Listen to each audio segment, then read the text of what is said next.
Students, इस lecture में हम चैप्टर नंबर 1 का जो टॉपिक है वो है functions of operating system discuss करेंगे। चैप्टर का नाम है ऑपरेटिंग सिस्टम और उसका टॉपिक है फंक्शंस ऑफ ऑपरेटिंग सिस्टम। इसमें फर्दर हम डिस्कशन में ये देखेंगे कि जो डिटेल्स हैं, जो यूज़ केसेस हैं, जो टेक्नोलॉजिकल फैक्ट्स हैं और जो डायग्राम्स एंड फिगर्स हैं, इनको हम यहाँ पर स्टडी करेंगे। और एंड में एग्जाम स्टाइल क्वेश्चन का पोर्शन होता है।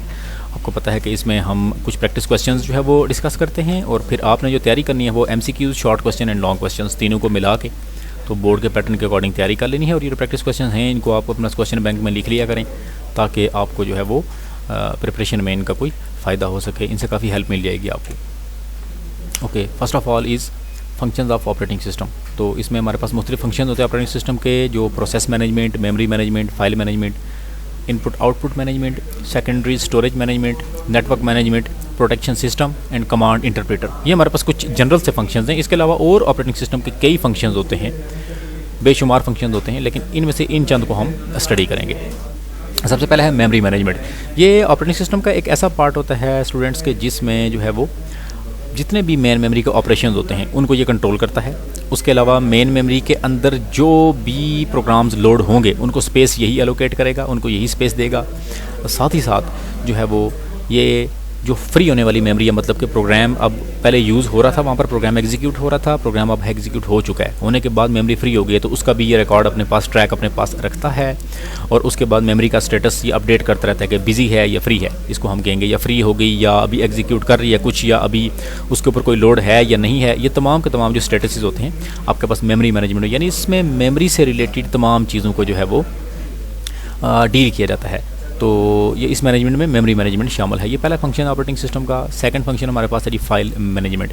इसमें फाइल्स एंड फोल्डर्स को स्टोरेज डिवाइसेस के ऊपर, जैसा कि हार्ड डिस्क, USB या और कुछ डिवाइसेस हैं, DVDs या इस तरह की कोई भी जो स्टोरेज डिवाइस है, उसके ऊपर जो है वो आपके फाइल्स को एंड फोल्डर्स को जो है वो स्टोर करने की जो मैनेजमेंट है वो यहाँ पर हो रही होती है। इसमें काम का क्या क्या हो रहा है ये देखेंगे ज़रा। इसमें क्रिएट हो रही है कोई चीज़, कॉपी हो रही है, मूव हो रही है, रीनेम कर सकते हैं, डिलीट कर सकते हैं, सर्चिंग है, और बाकी फाइल्स एंड फोल्डर्स की जो बाकी जो इसी तरह से मतलब क्रिएशन है, कॉपी है, मूव है, कॉपी कट पेस्ट, ये जो सारी चीज़ें हैं ये सारी की सारी फाइल मैनेजमेंट में डील हो रही होती हैं। इसमें जो रीडर को क्या फैसिलिटी मिलती है जी कि वो रीड कर सकता है, राइट कर सकता है, ओपन कर सकता है, क्लोज कर सकता है, रीनेम कर सकता है, मूव एंड तमाम ये जो चीज़ें लिखी हुई हैं आपके साथ, ये वो काम कर सकता है। किसकी हेल्प से? फाइल मैनेजमेंट जो हमारे पास ऑपरेटिंग सिस्टम का फंक्शन है, इसकी हेल्प से ये सारे काम हो सकते हैं। और यही काम फाइल मैनेजमेंट कर रही होती है ऑपरेटिंग सिस्टम में। इस पोर्शन में हम देखेंगे IO मैनेजमेंट, यानी इनपुट आउटपुट मैनेजमेंट। तमाम जितने भी इनपुट और आउटपुट ऑपरेशंस होते हैं वो सारे के सारे IO मैनेजमेंट डील करता है ऑपरेटिंग सिस्टम का ये वाला फंक्शन। उसके बाद ऑपरेटिंग सिस्टम का ये फंक्शन जो है वो तमाम इनपुट और आउटपुट डिवाइसेस को और उनके फंक्शन को भी कंट्रोल करता है। और साथ ही साथ कंप्यूटर की परफॉर्मेंस इससे बढ़ जाती है अगर ये एफिशिएंट हो, मतलब इनपुट आउटपुट मैनेजमेंट अगर अच्छी तरह से हो रही हो, इनपुट भी प्रॉपर, आउटपुट भी प्रॉपर एंड मेमोरी के साथ सिंक्रोनाइज्ड एंड CPU के साथ प्रॉपरली सिंक्रोनाइज्ड हो, और किसी किस्म का अगर कोई प्रॉब्लम ना हो, तो इससे सिस्टम की एफिशिएंसी एंड परफॉर्मेंस बढ़ती है जी। मतलब प्रॉपर इनपुट आउटपुट मैनेजमेंट से सिस्टम की परफॉर्मेंस इंक्रीज़ होती है, बेहतर होती है, इंप्रूव होती है। Okay, function of operating system का जो नेक्स्ट फंक्शन है वो है हमारे पास स्टोरेज मैनेजमेंट। ये हमने पहले भी डिस्कस किया, उससे मिली जुली चीज़ है कि इसके अंदर क्या होता है जी कि जितने भी फ्री स्पेस हो मेमोरी पे उसको ये मैनेज करेगा, मतलब फ्री में मज़ीद चीज़ें सेव करवाएगा, जो ऑक्यूपाई हो चुकी है उसको प्रोटेक्ट करेगा। साथ ही साथ इसमें जो प्रोग्राम यूज़र कोई भी जो है वो एग्जीक्यूट करेगा या करना चाहेगा या स्टोर करना चाहेगा, तो क्या होगा कि उसके लिए जो जगह होगी वो भी कौन एलोकेट करेगा? यही स्टोरेज मैनेजमेंट करेगा। और उसके बाद जितनी भी सेकेंडरी स्टोरेज डिवाइसेस हमारे पास होती हैं, चाहे वो हार्ड डिस्क है, चाहे वो USB है, उसके ऊपर जो डेटा को स्टोर करवाना भी स्टोरेज मैनेजमेंट की जिम्मेदारी होगी। नेक्स्ट है हमारे पास नेटवर्क मैनेजमेंट। जब बहुत से कंप्यूटर्स या बहुत सी इंटेलिजेंट डिवाइसेस आपस में मिल जाती हैं तो वो नेटवर्क बन जाएगा। अब उसकी तमाम के तमाम जो रिसोर्सेज होंगे उस नेटवर्क के पास, चाहे वो इंटरनेट है, प्रिंटर है, कंप्यूटर्स हैं, व्हाटएवर, सो जो भी उसके रिसोर्सेज हैं उनको मैनेज करेगा नेटवर्क मैनेजमेंट। साथ ही साथ इसमें यूज़र के ग्रुप्स बनते हैं। कुछ ग्रुप्स में से कुछ लोगों को ज़्यादा इख्तियारात और प्रिविलेजेस दिए जाते हैं, कुछ को कम दिए जाते हैं, ताकि जो है वो सिस्टम सेफ़ रहे, महफूज रहे और प्रॉपरली वर्क कर सके। इसमें अगर कोई प्रॉब्लम आते हैं तो वो भी यही नेटवर्क मैनेजमेंट डिटेक्ट करेगा, और अगर प्रॉब्लम को जहाँ तक इसके बस में होगा ये उसको जो है वो ठीक भी करेगा, फिक्स भी करेगा उनको। और कुछ यूज़र्स को ये प्रिविलेज देगा नेटवर्क में कुछ लोगों को हम एडमिनिस्ट्रेटर कह रहे होते हैं जिनके पास थोड़े इख्तियारात ज़्यादा होते हैं, वो खैर एक अलग डिटेल है। लेकिन इसमें ये देखेंगे कि नेटवर्क मैनेजमेंट के अंदर जितने भी रिसोर्सेज हैं वो मैनेज यही करेगा, साथ ही साथ यूज़र ग्रुप्स भी यही बनाएगा, प्रिविलेजेस उनको प्रोवाइड ये करेगा, मतलब ख़ास कुछ एडवांटेजेस या ख़ास कुछ अथॉरिटी, और साथ ही साथ जो नेटवर्क के जो रिसोर्सेज हैं तमाम यूज़र्स में ये डिस्ट्रीब्यूट भी करेगा, नेटवर्क की प्रॉब्लम डिटेक्ट भी करेगा और साथ ही साथ फिक्स भी करेगा उनके प्रॉब्लम को। ओके, ये देखें जी प्रोटेक्शन सिस्टम।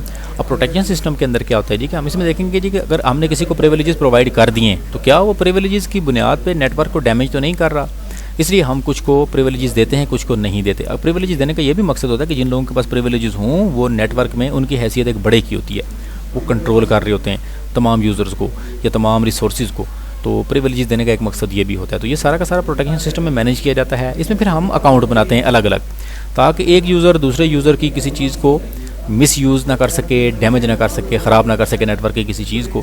इसी वजह से हमने उनको पासवर्ड वगैरह दिए हुए होते हैं ताकि वो अपना अपना काम कर सकें। तो प्रोटेक्शन सिस्टम के अंदर नेटवर्क की भी चीज़ें आ जाती हैं, विदाउट नेटवर्क वाली चीज़ें भी आ जाती हैं, पासवर्ड्स हैं, अकाउंट्स हैं, ये सारी की सारी चीज़ें प्रोटेक्शन सिस्टम में। तो ऑपरेटिंग सिस्टम का एक फंक्शन ये भी है कि इसमें ऑपरेटिंग सिस्टम आपको प्रोटेक्शन सिस्टम प्रोवाइड करता है। Okay, command interpreter. अब ये क्या चीज़ है बेसिकली कि अब जब यूज़र जो बात करता है वो हाई लेवल लैंग्वेज में करता है, कंप्यूटर को हाई लेवल लैंग्वेज की समझ नहीं आती, तो इसको इंटरप्रेट करना पड़ता है, ट्रांसलेट करना पड़ता है हाई से लो, लो से हाई में। अब यहाँ पर कमांड इंटरप्रेटर का जिक्र क्यों हो रहा है? वो इसलिए हो रहा है कि यूज़र और कंप्यूटर सिस्टम के बीच में जो चीज़ होती है वो होती है कमांड इंटरप्रेटर। इसमें क्या होता है, ये बेसिकली एक फ़ाइल होती है। ये फ़ाइल क्या करती है कि मैं लेट्स से कीबोर्ड पर टाइप करता हूँ ABC, ये उसको रीड करेगा, रीड करने के बाद इंटरप्रेट करेगा, इंटरप्रेट करने के बाद कंप्यूटर को समझाएगा।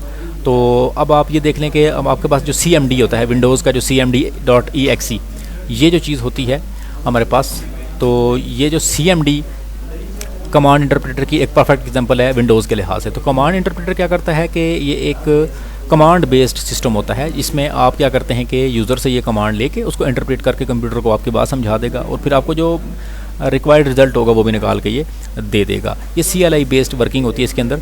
तो ये ऑपरेटिंग सिस्टम के हमारे पास जो है वो कुछ फंक्शंस थे, मैं एक बार इसको रिकैप कर देता हूँ सारे को। ओके, हमारा जो टॉपिक था वो था functions of operating system, chapter 1 से। ओके, और इसमें हमने फंक्शन देखे, process management, memory management, file management, input output management, secondary storage management, network management, protection system and command interpreter. इस मेमोरी मैनेजमेंट में हमने देखा जी कि मेमोरी की जितनी भी मैनेजमेंट है वो सारी की सारी इस फंक्शन में हो रही होगी। File management, files and folders से रिलेटेड जितनी भी चीज़ें होती हैं वो यहाँ हो रही हैं, चाहे वो डिलीट है, कॉपी है, कट है, पेस्ट है, वट। फिर हमने देखा input output management, input output की जितनी भी डिवाइसेज है वो इस फंक्शन में हो रही होगी। स्टोरेज मैनेजमेंट, स्टोरेज के रिलेटेड जितनी भी फंक्शनलिटी है वो यहाँ पर आपको स्टडी करने को मिलेगी, और ये वाला जो ऑपरेटिंग सिस्टम का फंक्शन है ये स्टोरेज को मैनेज करेगा।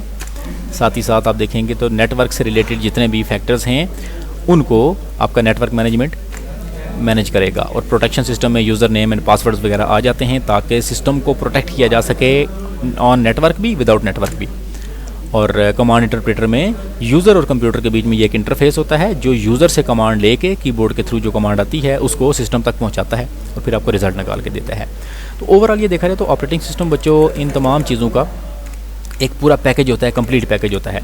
ये सारे फंक्शंस नहीं है जो आपके सामने ये लिखे हुए हैं, इसके अलावा और भी काफ़ी सारे फंक्शंस होते हैं यकीनन, लेकिन ये वो इंपॉर्टेंट हैं जो कम से कम एक कंप्यूटर के स्टूडेंट को पता होने चाहिए। अब हम देख लेते हैं कि एग्ज़ाम में इसमें से क्वेश्चन किस टाइप का आ सकता है। ओके, तो in the very last, describe common functions of operating system. ये बेटा बहुत इंपॉर्टेंट क्वेश्चन है, हर बार तकरीबन इससे रिलेटेड कुछ ना कुछ एग्जाम में लाजमी आता है। लॉन्ग क्वेश्चन में आया ये तो describe common functions of operating system आ जाएगा, MCQs यहाँ से डेफिनेटली आ सकते हैं और शॉर्ट क्वेश्चंस भी यहाँ से आ सकते हैं। और अगर लॉन्ग क्वेश्चन आया तो फिर यही आएगा, describe common functions of operating system. Short question में वो ऐसे कह सकता है कि इन सारे फंक्शन में से कोई एक या दो पूछ ले या कोई से दो को कंपेयर करवा ले। आपने इसके लिए बेटा तैयार रहना है, और कोई भी चीज़ अगर आपको पूछनी हो तो आप कमेंट्स में पूछ सकते हैं। पूछने के बाद हम ये कोशिश करेंगे कि आपके उन क्वेश्चंस का आंसर या तो कमेंट्स में करें या फिर अगर नई वीडियो की ज़रूरत हुई तो वो भी हम बना लेंगे। तो सब्सक्राइब करें और शेयर करें। Thank you.